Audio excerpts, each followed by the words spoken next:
Hello and welcome. My name is Wafa Alhaj. I'm a professor of cybersecurity and a doctoral student in educational technology.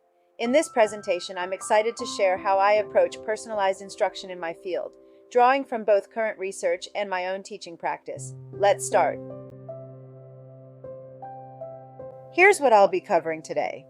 First, I'll give a brief introduction to personalized instruction and why it's important in higher education. Then I'll explore the 5 key themes of personalized learning with a focus on how they apply in cybersecurity education. Along the way, I'll share some of my personal experiences and challenges.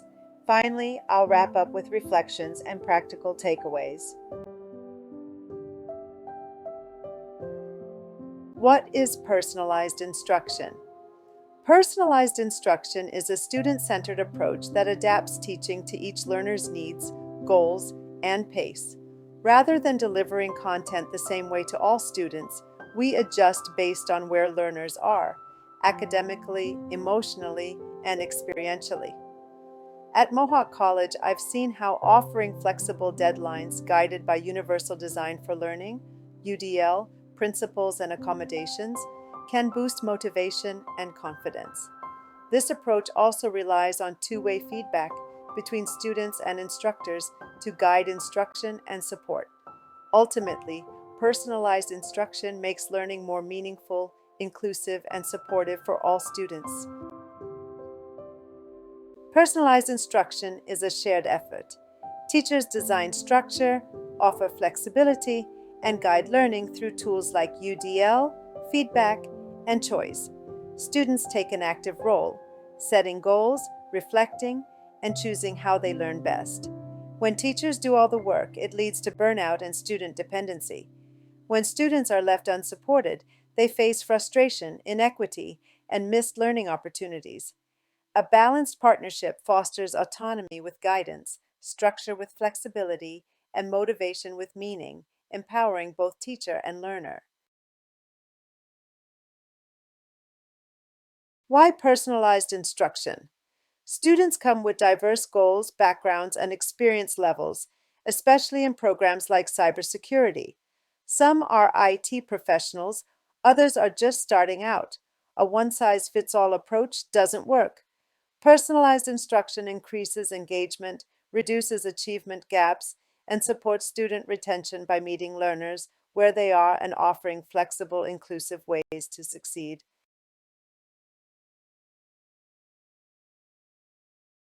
There are 5 key themes that guide my approach to personalized learning in practice: competency-based learning and mastery, personalized learning pathways and flexibility assessment and validation of skills, interdisciplinary learning and lifelong skills, recognition, credibility, and transferability.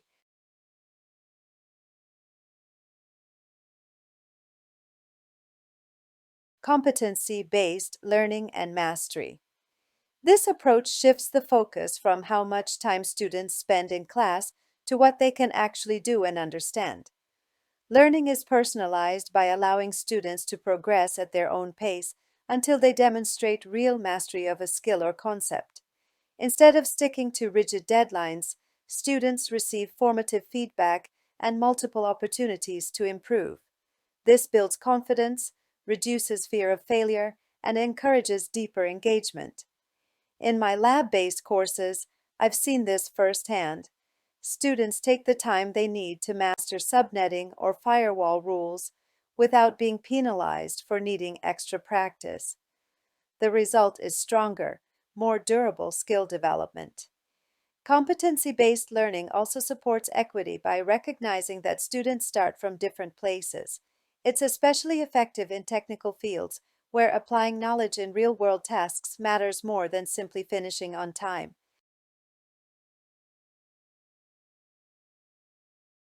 Personalized learning pathways and flexibility. This part of personalized learning is all about giving students options. We know that students come to us with different experiences, goals, and learning styles, so it makes sense that a one-size-fits-all approach doesn't work for everyone. At Mohawk, I've noticed that when students have the chance to choose how they learn, whether that's through self-paced modules, hands-on projects, or even the tools they prefer to use, they're more invested.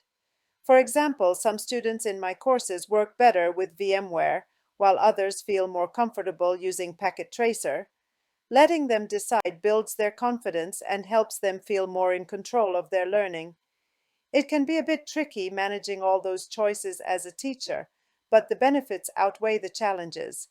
Students are more engaged and tend to take more ownership of their work. We also use platforms that guide students along the way with personalized feedback and support. But really, the heart of it is simple. When students feel like their needs and preferences matter, they show up differently. They participate more, they take risks, and they grow. In the end, flexible pathways are about trust, trusting students to take the lead, and being there to support them as they do. Assessment and validation of skills. When we talk about personalized instruction, we also have to rethink how we assess. It's not just about grading at the end, it's about checking in throughout the learning process. Ongoing formative assessment helps students grow and gives them room to improve. In my own teaching, I use a mix of quizzes, hands-on projects, and personal reflections. One student who struggled early on really turned things around after getting clear, supportive feedback on a quiz. That kind of feedback helped them feel seen and gave them the confidence to keep going. I also bring in tools like GitHub and Copilot to track progress and support skill development. GitHub helps students document their work and reflect on it, while Copilot gives them quick support when they hit a wall. It's not about replacing learning, it's about giving them more ways to learn and build independence. To me, personalized assessment isn't about lowering expectations, it's about opening doors. When students can demonstrate their understanding in different ways, and when feedback is ongoing and supportive, they're more likely to stay motivated and succeed, not just in class, but wherever they go next. Interdisciplinary learning and lifelong skills. At Mohawk, I've seen how students grow when they connect cybersecurity with other fields like law, ethics, or project management.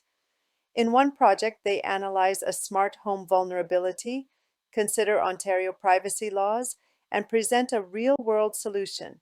It's more than tech skills. It's communication, critical thinking, and professional readiness. This kind of learning lets students play to their strengths while still gaining new perspectives. It prepares them for the workplace by reflecting the complexity of real-world problems and helps them see their learning as something that truly matters. A key part of personalized learning is making sure what students learn doesn't just stay in the classroom, it needs to count in the real world. At Mohawk, I'm often asked, how does this connect to industry or job readiness? In my cybersecurity courses, I align lab work and projects with industry standards like CompTIA Security Plus and Cisco CCNA. This helps students see how what they're doing now maps directly to what employers look for. I also encourage students to use tools like ePortfolios and GitHub to track their growth and showcase their work, whether it's a packet tracer simulation or a documentation project. These become valuable artifacts when applying for co-ops or jobs. Beyond industry, we also think about academic transfer. We work with pathway coordinators to ensure students can carry credits and skills into new programs. At the end of the day, students want their learning to mean something. Personalized instruction helps make that happen by building credibility, connecting to careers, and creating learning that moves with them wherever they go. At our college, we rely on official accommodation letters from accessible learning services to make sure students with disabilities or learning differences get the support they're entitled to. These letters outline what students need: extra time, quiet spaces, flexible deadlines, and it's our responsibility to put those supports in place. For me, these letters aren't just a formality, they're a way to help make my course more fair and inclusive. I review them carefully, apply the accommodations quietly and respectfully, and work with the testing center or support services as needed. But I don't stop there.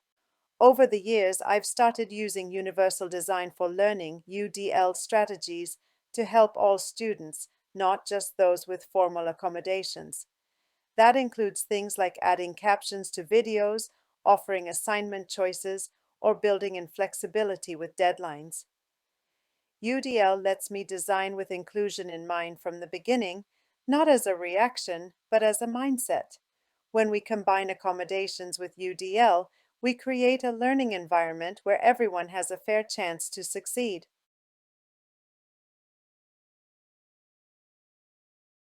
Personalized instruction isn't always easy, time is tight, tech isn't always reliable, and not every student starts at the same place.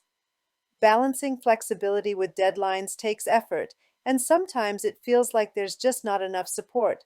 Still, it's worth it. I've seen students become more engaged and confident when they're given room to learn in a way that works for them. My approach? Start small. One flexible deadline, one project with options, one step at a time. It doesn't have to be perfect, it just has to move in the right direction. Are we preparing students for real life? Personalized learning, UDL, and accommodations help create inclusive and supportive classrooms. But real life doesn't always work that way. Most jobs come with deadlines, pressure, and limited flexibility.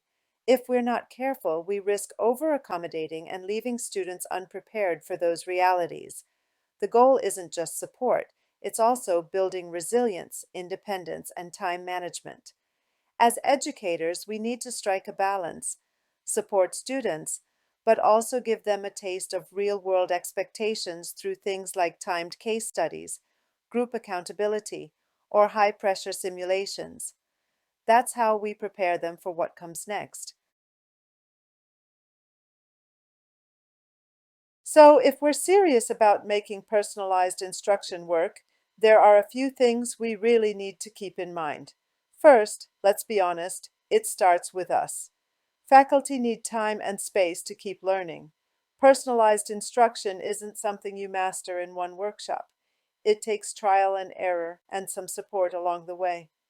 Second, UDL really matters.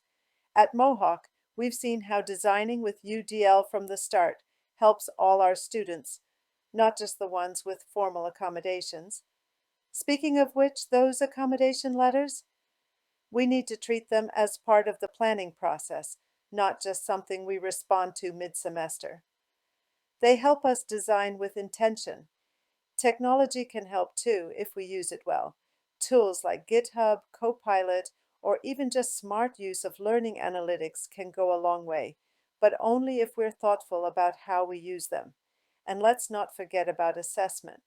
Giving students a choice in how they show their learning, that's a small shift that makes a big difference. Finally, none of this works alone. It takes coordination, faculty, advisors, support services, and it takes leadership that actually backs this approach.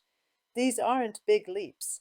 They're just practical steps that, when done together, can make learning more fair, more flexible, and more human.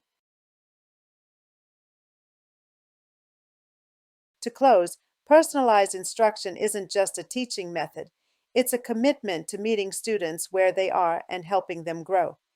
At Mohawk College, I've seen how strategies like UDL, thoughtful use of technology, and accommodations can create more inclusive, engaging, and effective learning environments. As educators, our role is evolving.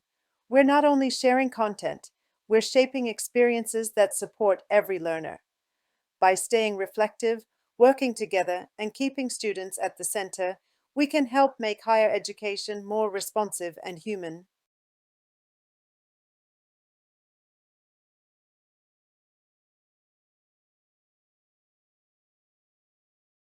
Thanks again for watching. Wishing you a happy personalized learning journey. If you have any questions, feel free to reach out using the email on the slide.